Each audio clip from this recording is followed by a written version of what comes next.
I'm Chris Hawkins from BBC Radio 6 Music. Better. Thank you. And it's such an honor now for me to introduce the writer, producer, director, and editor of Moonage Daydream, one of the greatest music films ever made, celebrating the life of the one and only David Bowie. Ahead of tonight's screening of the film here at Blue Dot, please welcome to Mission Control, Mr. Brett Morgen.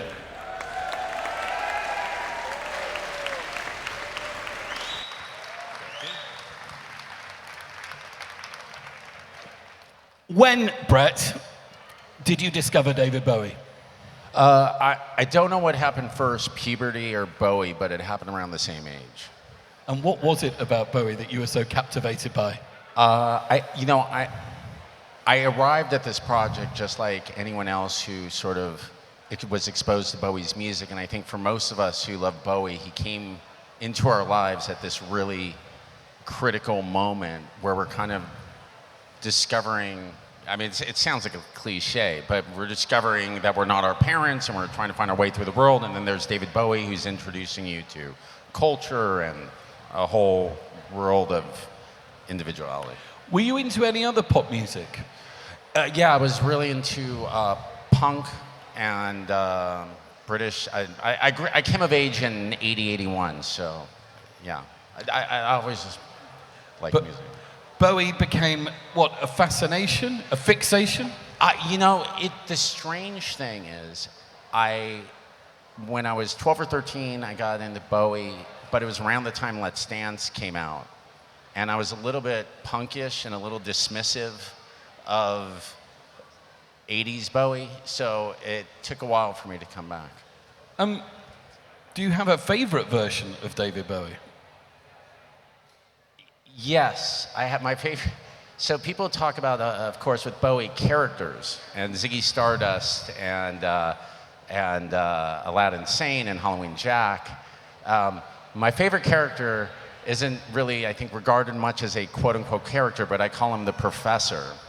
And that was David during the time he was in Berlin, when he got really into cybernetics and chaos theory, and his press tours were more like college lectures. Do you think he collected personalities? No, not any more than any of us. Yeah, I mean, I think we all sort of take what we want and sort of make it our own. How did he, though, create his I'm going to call them personas? Yeah. Again, I don't want to put too much mileage into the characters or personas. I'll tell you a story. I'll tell you why. There's an interview that Mick Rock, the great photographer, gave me before he died, before he passed away. And it was recorded backstage 2 months before Ziggy Stardust came out, the album. And Mick said to David, "So David, I'm at the wrong place to try to do an accent. But anyway, he said, David, I understand you have this album coming out, Ziggy Stardust. It's some sort of space age concept album." And David said, "Oh no, man, it's a gas. I just mentioned moonbeams and space age and that's it. They're just gonna fill in the blanks. It's all projection." That to me was the sort of key to understanding Bowie, is that there is no one Bowie. We all have our own Bowie, and it's all about projection. And so Moonage Daydream, the film, was designed to create that kind of relationship with the viewer, with the spectator, where you can make of it anything you want. Now, we could say that all art has that effect, but I don't believe all art is created to invite that much kind of interpretation as David's music was. I mean, lyrically, particularly as we get through the Berlin period, and he's doing the cut and paste with the songs, it's a lot of nonsensical stuff that to you and I means everything. And so I think that mystery, as he speaks in the film, is what he was able to present to us, and we are able to fill in the blanks. Here's a massive question for you. What do you think Bowie's superpower was? Oh, his superpower is intelligence and his ability to be present and his understanding from a very young age. He understood about the brevity of time, the brevity of our life at an age when most of us are just fucking off. And so, as you said, he was a sponge and he didn't waste a moment. And that's very much the message of the film, is to make each day as adventurous and exciting as you can have. When did you first see him live? 83 at the Sirius Midnight Theater. What do you remember about that? Not much, no, yeah. Did you ever meet him? I did meet David. It was 2007. I got called, I had just done a movie called Chicago 10. It was an animated documentary that Aaron Sorkin remade a couple years ago called The Trials of the Chicago 7. And I had a friend who worked for Sony BMG, and she said, we just got David's catalog. I want to do a movie with all of his music, but he won't allow us to make a documentary. Can you come up with a pitch for David that's a non-documentary documentary? So I had a meeting with him at 57th Street in his office, and it's David Bowie. Obviously, like nothing prepares you for that moment, but he just immediately he was wearing an army jacket and a white V-neck T-shirt. It's totally disarming, and we went into this little side room with Coco Schwab, his assistant, and his manager Bill Zisplat, and myself. And David said, I've seen your film, The Kid Stays in the Picture, about Robert Evans, and he said, I was quite fond of it. And I said, thank you so much. And he said, and I've had the misfortune of seeing your most recent work, Chicago 10. And I said, really? He goes, oh, it's awful. I was like, really? And he goes, absolutely dreadful. He goes, have you heard of the film The Weather Underground? And The Weather Underground is a very traditional PBS talking head documentary that, like, I'm meeting David Bowie and I made this very outrageous animated punk rock movie about the Yippies, and his response was, have you seen The Weather Underground? And I was like, no. He's like, it's a much better film. And I was like, oh wow. And this went on for 10 minutes. Like, it was relentless. And at the end of it, Coco looked at me and said, what's your favorite? It sounded to me like she said, what's your favorite Bowie song? And I was just caught in the moment, because what do you say to Bowie and I looked at him and I said, I'm sorry, David, I can't say I've appreciated much of what you've done since Scary Monsters. And he looked at me and went, touché. Now, it was the first time in walking life I've ever heard someone use the word touché. Like, I see it in movies and shit. And then Carlos Alomar said to me, I told him that story, and he said, that's why you got the job.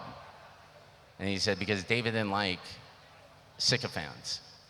And so I don't know if there's any truth in that. The sad play of that, to be honest, is that I wasn't familiar with his later work at that moment. And it was the pain and the guilt and the remorse that I later felt once I explored his later work and didn't have an opportunity to tell him I was fucking kidding, is part of the reason this film took 7 years.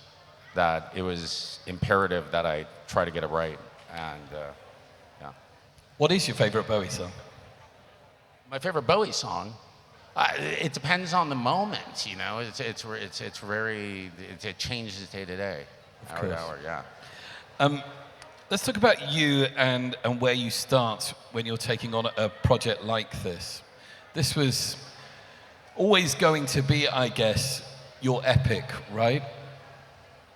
And I wonder, where did it start life? Well, it started because I've never been into documentary for purposes of presenting information and facts. I think books are a great place if you're interested in biography. If you're going to tackle the life of David Bowie or Jane Goodall, you can, use a 1,200-page book and barely scrimp the surface of it. And most of one's life is not documented. There's not a camera following someone. So, to me, it's a fool's errand in a way to try to do a biography on film. It's a waste of the medium. I don't like watching heads. This is about immersion. It's about sound and vision. There's no place for me in a cinema. Well, occasionally there's a place for a talking head, but it's not what appeals to me. So the Bowie film started off, I had this idea after Montage of Heck, the Kurt Cobain film, to create musical experiences. A new kind of format that would allow audiences to have an intimate and sublime engagement with one of their favorite artists and allow them to fill in the blank. If you know Bowie's history, you can apply it to what you see, and if you know nothing about him, you'll just reflect hopefully back on your life. So it's sort of a different way to approach biography. We tend to think we're so linear in the way we have always presented biography.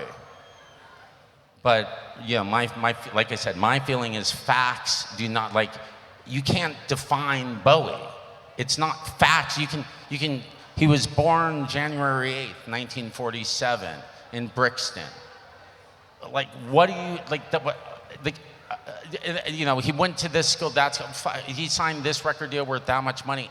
That doesn't help you arrive at the sort of truth of what makes him resonate with us. So it was experiment in storytelling. Yeah. So there's the concept. Yeah. Where do you start gathering footage? Well, we were very blessed. The estate gave us access to, for the first time, everything in the archives. There were 5 million assets that, while David was, always on the move, he was also a pack rat and saved everything. So it took us 2 years to bring that material into our office, 2 years to screen through it. And it was, every moment was an absolute delight. What are you looking for when you're going through all of that raw footage? I'm not looking for anything really. I'm just trying to feel and remember how the material is allowing me to feel, so I can, that's what I write down in my notes, is how something's making me feel, because you can't get back there.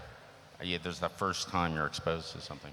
Is it daunting at that point, or exciting? It's very exciting to go to work every day, and your only thing you have to do is watch David Bowie. That's your job. That's the greatest job in the world. And then you can't really think about the consequences. How many hours of footage was there? Oh, it took 2 years to screen through everything, yeah. So many thousands of hours. Yeah. In relationship, I did a film on Jane Goodall right before this, and we screened for 3 weeks. Right. Yeah, that's good context. Yeah. So the Bowie Estate were on board from the start. That's a big help, right? Yeah. Well, any film is ultimately a collaboration, right? And the Bowie Estate gave me the greatest gift that any artist can ask for, which is when we signed up to do the deal, they said, David is not here to approve your work. So it's never going to be Bowie on Bowie. You need to make it Morgen on Bowie. And that was the greatest gift he can give me, which was make a piece of art, And that was the only input I ever received from the estate. Was Iman hands-on? Totally hands-off. Yeah, was she? Yeah. When you were going through all of that footage, you talked about searching for feelings. What about surprises as you were viewing it all? Honestly, every moment was a surprise and a revelation. And even as I would get into periods like The Glass Spiders, which was not my favorite period of Bowie's work, watching him engage with interviewers and realizing that even then he still had looked at each moment as an opportunity for an exchange. And so it was always fascinating, it was always illuminating. I watched him for 2 years every day, and I would sign up and do it again in a heartbeat. Yeah. A lot of music films somehow, I think, dispel myths. I think what you've done with Moonage Daydream is add to the magic and mystery around Bowie. Was that intentional, would you say? Oh, no, I think, every generation, what is mythology, right? There's stories passed down from generation to generation. So I went into Bowie knowing I'm not the first and I'm not the last. And the film speaks very much to, for me, for this moment in time. It's a timestamp of now, not a timestamp of the period when Bowie was working, if that makes sense. But that's just true, I believe, of all art. After 2 years of selecting what you think you're going to run with, the film, the editing of the film is quite extraordinary, really extraordinary. And it's that immersive experience that you talked about. Where do you go from 2 years worth of footage? What happens next? Well, the film was scripted out for a year, and I had a wealth of material that I knew would work for each sequence, and then it's just kind of intuition. And on especially a film like this, that David talks a lot of what he was doing in Berlin. He was toying with these things called oblique strategies, trying to create a situation and a set of circumstances to get out of his head as a creator, to not be perfectionist, but to make it playful. And so I used similar techniques as I was creating the film. And to be honest, I'm not an editor, and so it helped that I'm not an editor, because I'm certainly not a professional editor or anything. So I think that kind of naivete kind of lent itself to the exploration. I think it's fair to say that David Bowie saw the world through different eyes. Well, do you think he did? One blue and one brown. I gave you that one. I just think he saw things with more clarity than most of us. It was interesting. Bono was the first person to see the film. And he wrote me the next morning. And he said, I don't know if you know how familiar you are with the Zoo TV tour, but as I'm reflecting back on Moonage Daydream, I see a lot of synchronicity with what we were doing on the Zoo tour. And, when you reflect back on the Zoo tour, you most likely will land on the wrong year, because it feels like it was something from the late 90s or the early 2000s in the sort of world that U2 is depicting, right? This is pre-internet when we saw the ARPANET. But what I said to Bono, which relates back to David, I said, the thing with great artists is you're not seeing into the future. You have an ability to record the present and hear the present and hear and see things that the rest of us will take years to experience and catch up to. So they're not futurists. They just are more sensitive to these movements that are happening. So anyway, tangential. What do you think that's taught you about your life and the way you live your life and work? Well, I think that I'm not I'm not Bono or David, so that's their thing. Why did you want Bono to see the film first? I did not want him to see the film at all first. It was like the biggest nightmare. It was a friend of mine, Davis Guggenheim, who's friends with Bono, who did Inconvenient Truth, knew I was working on this film for years, and he called me up and he said, Bono's in town, he'd like to see the film. And I was like, well, nobody's seen the film. And he goes, yeah, I know, but it's Bono. And I was like, okay. This was on a Friday, and he wanted to screen on a Sunday. We had just got the DCP. So I get a screening room, and I'm really fucking nervous, right? And Davis comes back. I'm like, so who's going to be there? And he goes, it's just going to be Bono, The Edge, and their wives. And I was like, okay. And then he texts me like 5 minutes later. He's like, is it okay if Eddie Vedder comes? And I'm like, yeah, sure. Eddie Vedder can come. And so now I'm schwitzing. I'm like really freaked out that the first time I'm going to show this movie to anyone is 3 of them. And now it's a Saturday. My assistant calls me and goes, hi, I just got a guest list. I just got a call from Bono's assistant wanting to know where to send the guest list. Apparently they're inviting the entire U2 road crew and their friends and family. And I was like, fuck nuts, shut it down. And I called Davis, I go, we can't do the screening. We can't do it. And then Davis forwards me this text from Bono, and he's like, The Edge is soundproof. Eddie is soundproof. I just love that he was like, that was the way it was being phrased. And so I was like, all right, if it's just them. And then he's like, 2 minutes later, he's like, and can Sean Penn come? Now that's really fucking intimidating. That's where it really went, right? So I driving to the theater, and I get there before anyone else, and I'm fucking schwitzing because it's not just Bono.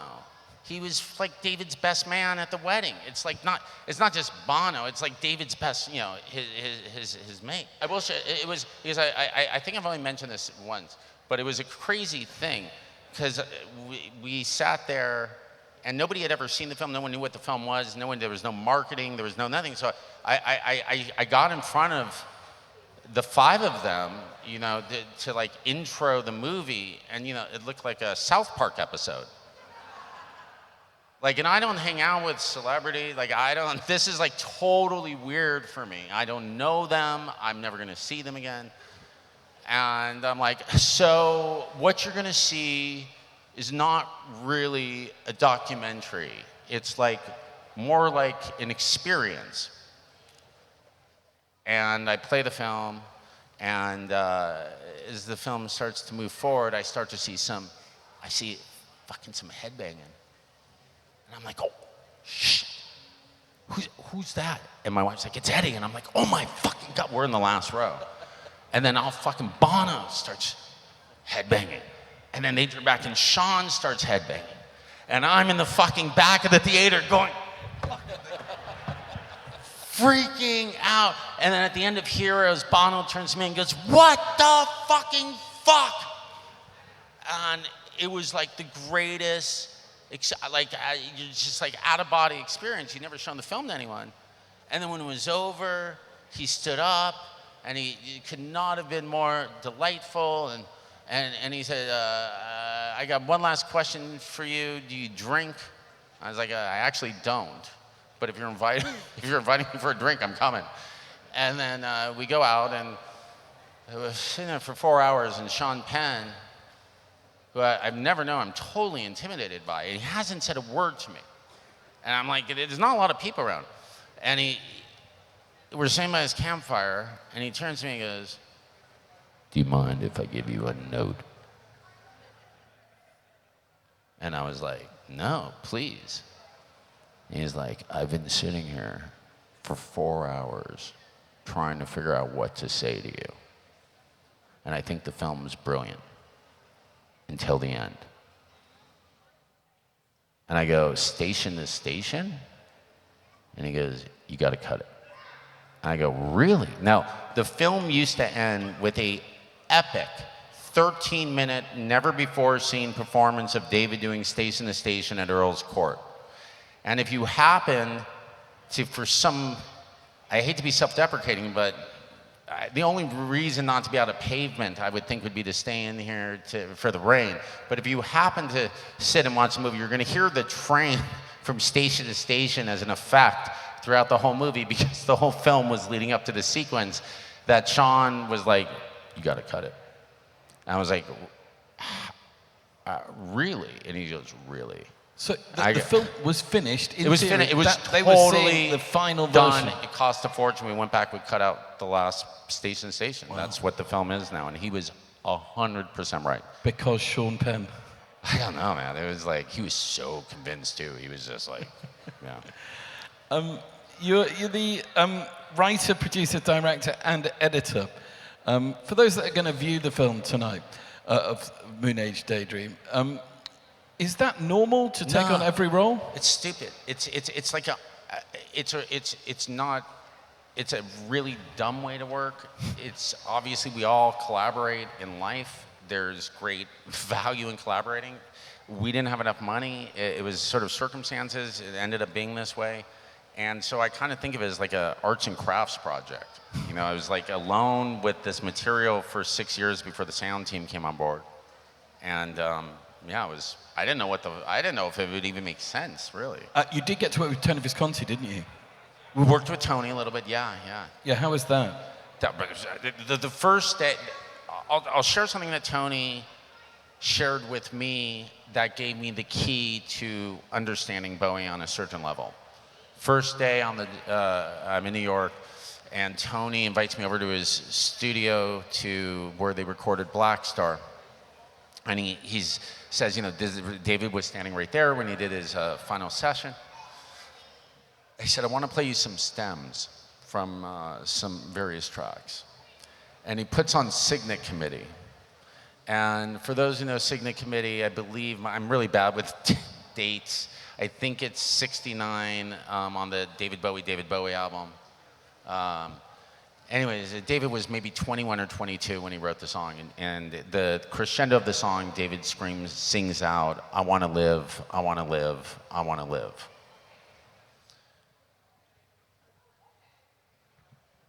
When Tony mutes all the instrumentation, and the song is about mortality and some very heavy themes for a 21-year-old to be exploring.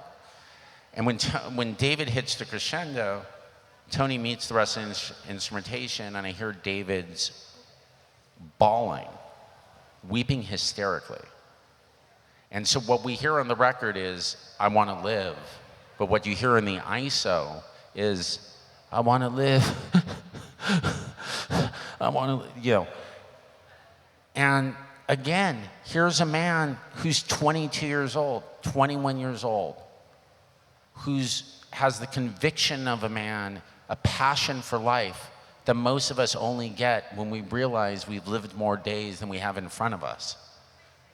And so that, to me, clued me in. That was my clue, that it wasn't something that he evolved towards. It was there from the beginning. Yeah. A real takeout from the film for me was him talking about making the most of every day, that life is short, that you seize opportunities, you do your best to enjoy life. And I had a massive heart attack the first year I was working on the film, so and I flatlined, and I was in a coma. Died. Oh, I was flatlined for 2 minutes or something, and then was in a coma for a week, and then I had to then I had to get this thing going. But not to be too morbid, really for me, as I said, the film's a timestamp. It was really at that moment in my life I needed to learn how to live again, and then there was David, so it was an absolute gift. Another standout takeout for me is the way that his relationship with people changed. It seems like he got to like people more the older he got. Well, I don't know. I think he really liked people. He was a culture vulture. You know, he absorbed. I think that what he you know, in a way, his narrative of his career was kind of becoming David Jones.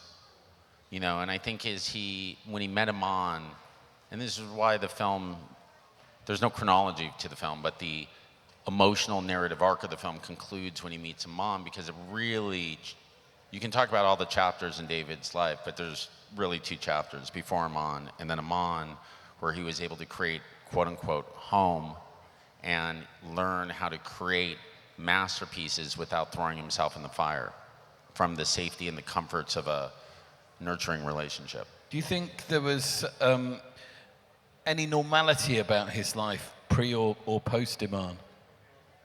Any normality?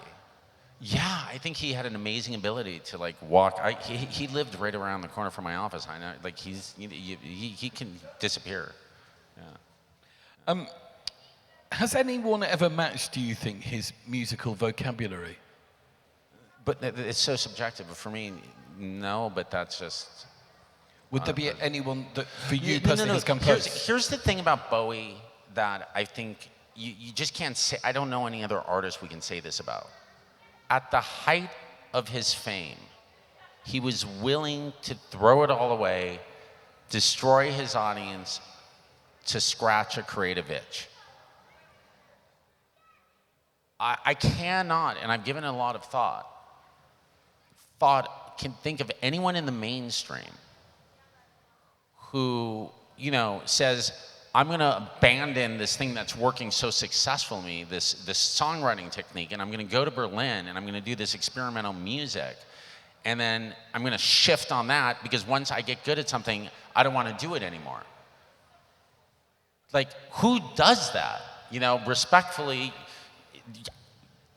can anyone think of any, there's like underground artists, but in the mainstream, to pivot consistently the way he did is an act of, it's so brave and audacious, and it's quite singular, Yeah, and I don't think there has ever been anyone like him. There's great artists, but they just didn't do, they may do a one-off, Metallica may do a like opera or something, but David consistently turning it, it's just mind-blowing. How did the family react when they first saw the film? I will talk about just about anything other than that, just out of respect. Very well, but we'll leave it there. Of course, yeah. Of course. Is this your magnum opus, would you say? Oh, God. Well, you've made films about the Stones, about Kurt Cobain. No, it's my favorite film now, but I just finished it, so but it was a, listen, I had a heart attack. It was a really challenging film, and it was a film that I didn't know anyone would understand the language. Just the way that I watched some of the science lectures earlier, that's how I thought you guys were gonna watch my film. Like I saw it cover, I'm like, I am so dumb. I cannot follow. Anyway, I don't know what to say. Like I was in this room most of the day. I don't know, is anyone else here in this room for like 4 or 5 hours? Wait, that's like some eclectic, right? Like Antarctica, physicists, comedy, like it's, yeah. I feel very boring, Chris. It's really awful. They were laughing so hard like an hour ago, and we just fucking killed it.